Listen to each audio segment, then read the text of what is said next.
साथियों, जय मानवता। मैं डॉक्टर एस इंडियन आज फिर से आपका अपने इस चैनल पर आपका स्वागत, अभिनंदन वंदन करता हूँ।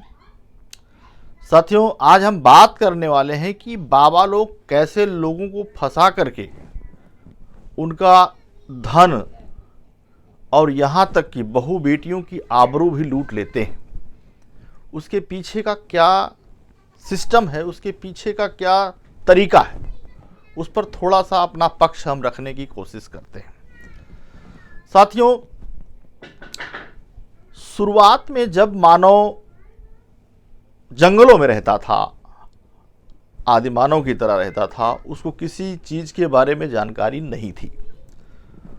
तो जैसे बिजली का गड़गड़ाना, बारिश का होना, तूफान का आना, पानी का बरसना, ये सब चीजें वो समझ नहीं पाता था। इसके पीछे का साइंस क्या है, इसके पीछे का कारण क्या है। तो वो इन सब चीजों के पीछे वो डरता था, कोई दैवी शक्ति, क्योंकि जंगलों में पेड़ों के रगड़ने से भी आग लग जाती थी। तो इन सब चीजों से वो डरा हुआ था। तो उसमें वो ये मानता था कि मेरी विनती करने से, मेरी प्रार्थना करने से, मेरी पूजा करने से ये चीज़ें शांत हो जाएंगी। हालांकि वो सब चीज़ें कुछ समय के लिए होती थी और पूजा करने के बाद लगता था कि उसकी पूजा करने से शांत हो गई। तो ये तो कारण था कि भगवान जैसा एक जो कल्पना है, ईश्वर की जो कल्पना है, वो यहाँ से आई। लेकिन इसके पीछे ये कारण नहीं था कि इसके पीछे कोई शोषण करेगा। लेकिन धीरे धीरे जब सभ्यता का विकास हुआ तो उसमें चूंकि ऐसे लोगों का पनपना लाजमी था, उनका जो बौद्धिक स्तर बढ़ा, लेकिन उन लोगों ने सोचा कि ज़्यादातर लोग तो इस चीज़ से डरने वाले हैं, क्यों ना इसको हथियार बना लिया जाए। इस तरीके से वो धर्म और ईश्वर को हथियार के रूप में इस्तेमाल किया जाने लगा। अब ये चीज़, लेकिन अब क्या है कि जब भीड़ बाबाओं के पास जाती है, सबसे बड़ी चीज़, एक पहली चीज़ मैं बता दूं, इस दुनिया में जो भी इंसान पैदा हुआ है उसकी जिंदगी में सुख और दुख दोनों आते हैं। भले ही उसके पास बहुत सारा पैसा हो, बहुत सारा पैसा हो, पैसे की कोई कमी ना हो, लेकिन ऐसा नहीं कि उसके पास दुख नहीं आएगा। बहुत सारा पैसा ना भी हो तब भी दुख आएगा। बात पैसे की नहीं है, बात धन की नहीं है। लेकिन उस दुख के पीछे, दुख कई तरह के होते हैं। जैसे कोई बीमारी हो सकती है, घर में विवाद हो सकता है, जमीन को लेकर के विवाद हो सकता है, ये दुख के कई कारण हो सकते हैं।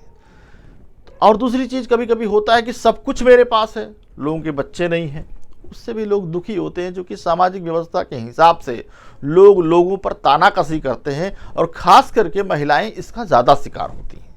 उनको इस बात का दुख, उनको इस बात का दर्द ज़्यादा होता है, वो ज़्यादा सेंसिटिव होती है इस चीज़ को लेकर।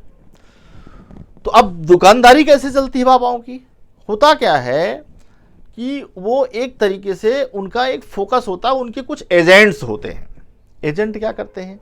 एजेंट का उनका काम होता है कि वो जगह जगह बैठ करके बताते हैं कि बाबा के पास फला शक्ति है, उनसे फला देवता से संवाद होता है, फला देवता उनके ऊपर आते हैं। आपने सुना होगा, किसी के ऊपर हनुमान जी आते हैं, तो किसी के ऊपर दुर्गा जी आ रही, किसी के ऊपर कोई आ रहा। अब आते हैं कि नहीं आते हैं, इसका कोई फैक्ट चेकिंग या पैरामीटर नहीं है, लेकिन वो आते हैं तो अपना वो झूमते झामते हैं, नाटक करते हैं। लेकिन जो डर है, डर दो तरह का है। एक हो सकता है आते हों और हम तिरस्कार करें, हमारा रात में अनिष्ट हो जाए, क्योंकि हम भाई जान नहीं पा रहे हैं और हम भगवान आते हैं या उनके पास देवी जी आती हैं और हमने उनका सम्मान नहीं किया, तो हो सकता है कि वो नाराज होकर के मुझे परेशान करें। क्योंकि ऐसे भी अफवाह फैलाई जाती है कि फला देवता नाराज हो गए तो उनके साथ ऐसा हो गया। अच्छा, इसका वो एडवांटेज क्या करते हैं? वो जो लोग होते हैं बाबाओं के एजेंट, वो जगह जगह बिखरे होते हैं, वो बिखरे होते हैं और लोग भीड़ में जा करके उनको वो एडवर्टीज करते हैं कि बहुत बढ़िया है, वो फला फला परेशानी थी, मैं गया था, मेरी ये बीमारी थी, मुझे बच्चे नहीं हो रहे थे, उनके पास गए, उन्होंने ऐसा आशीर्वाद दिया, मंत्र दिया, 7 सोमवार, 8 मंगलवार, 8 शनिवार गए और हमारा कल्याण हो गया। इस तरीके से जब प्रचार होता है तो भीड़ के अंदर ये होता है मन में कि चलो ठीक है, क्या ही लगना है, एक बार जाके देखाते हैं। और जब वहाँ जाते हैं, चूंकि अभी आपका देखे होंगे इस समय ट्रेंड चल रहा है, लोगों की पर्चियां निकालते हैं बाबा लोग, चाहे वो धीरेन्द्र की शास्त्री हो, चाहे वो अभी तमाम करौली सरकार हो। अभी एक द्वारका में ककरोला में पकड़ा गया उमेश कश्यप, जो अभी बलात्कार के केस में 11 अक्टूबर 2023 को जेल गया।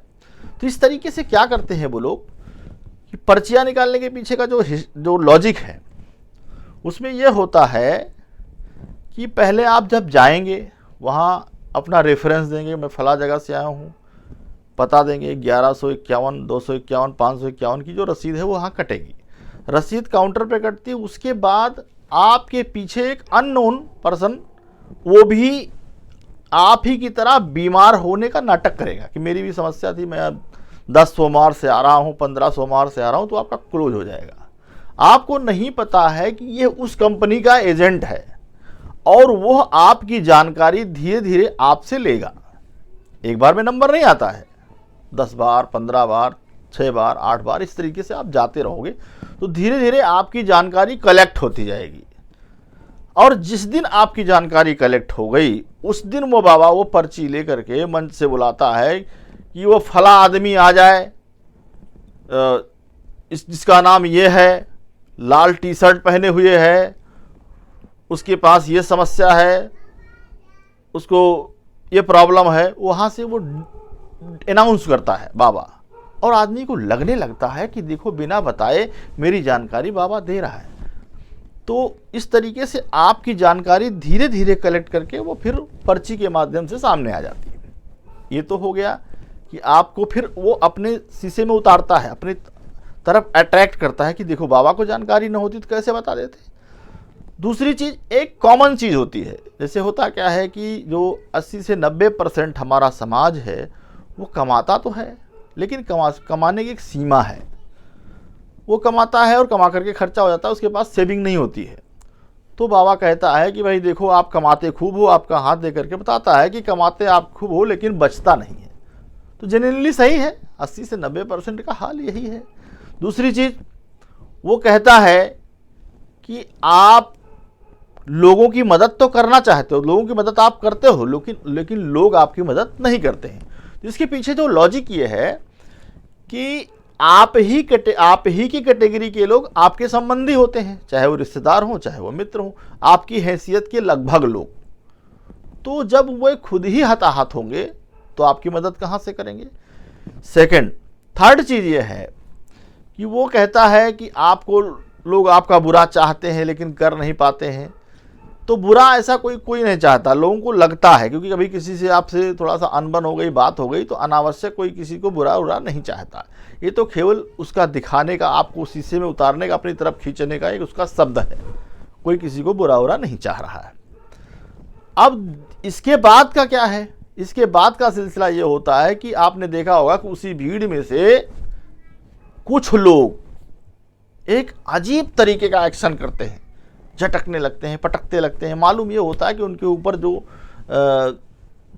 पैशाचिक शक्ति है, कोई दैवी शक्ति है, कोई ऐसी शक्ति आ गई है जो परेशान करती है, और बाबा उसको कहता है कि 4 चमेटे लगाओ, सेनापति इनको मार गिराओ। इस तरीके से वो लोगों को बीच में भीड़ में ललकारता है और फिर वो एक्शन में कूदता है। ये सब फिक्शन मैटर होता है। वह लोग उन बाबा के ही आदमी होते हैं, वो पेड वर्कर होते हैं और वो कूदने कादने का ड्रामा करते हैं। आपने देखा होगा एक ही आदमी इस तारीख को कूद रहा है, फिर अगली तारीख को फिर वही कूद रहा है। तो इस तरीके से क्या होता है कि भारत की दशा यह है कि भीड़ को देख करके वो जज करती है कि ये बात सही होगी। तो अब वो मान लेती है कि अगर भाई देखो इसके ऊपर परेशानी थी, बाबा ने मंत्र चलाया और ये कूदने लगा, फिर वो अपने बड़बड़ाता है, अपने मुंह से बताता है ये समस्या वो समस्या करके। तो जो नया आदमी वहाँ गया है उसके मानस पटल पर यह प्रभाव पड़ता है कि नहीं बाबा तो भाई सिद्धि है, जानकारी है।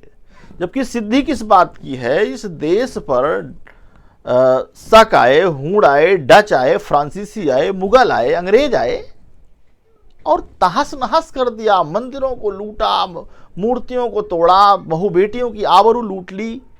तब ये शक्तियाँ कहाँ चली गई थी, तब ये ताकत कहाँ चली गई थी, तब ये क्या बाबा लोग नहीं थे इस तरह के। तो साथियों, यही बाबा लोग इंतजार कर रहे थे सोमनाथ मंदिर पर, जब मंदिर मोहम्मद गजनवी ने लूटा, लेकिन कुछ नहीं कर पाए। यह केवल एक कायरता की तरफ लोगों को ले जाता है।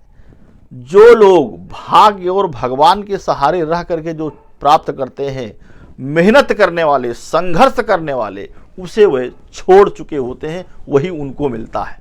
मेहनत करने वाले, संघर्ष करने वाले, जो जुनून वाले, जो मेहनती हैं, जो कुछ पाना चाहते हैं, जो कुछ करना चाहते हैं, वो भाग्य और भगवान के भरोसे नहीं रहते हैं।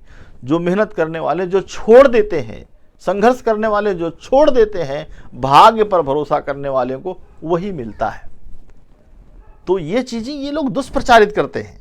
और दूसरी चीज़, यहाँ तक कि इन्हीं में से लोग 20-20 लाख, 15-15 लाख, 50-50 लाख लेकर के आपको कथा सुनाने आते हैं और कहते हैं ये सब मोह माया है, क्या लेकर के आए थे और क्या लेकर के जाओगे, ऐसा सिखाते हैं, ऐसा समझाते हैं। जब ये बीमार हो जाते हैं तो एम्स में भर्ती होते हैं, जब ये बीमार हो जाते हैं तो डॉक्टरों के पास जाते हैं। तमाम न जाने ऐसे ओझाओं के, तांत्रिकों के चक्कर में, बाबाओं के चक्कर में लोग मारे जाते हैं।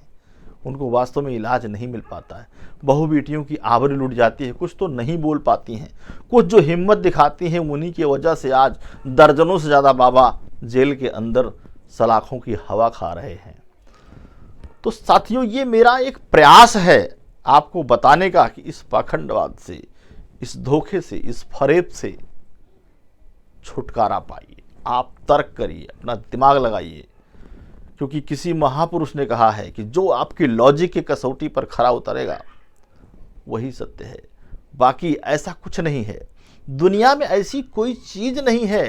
अरे भाई, अगर कोई इस तरह का ईश्वर है, कोई भगवान है, कोई देवता है, तो उसे छुप कर रहने की आखिर जरूरत क्या है?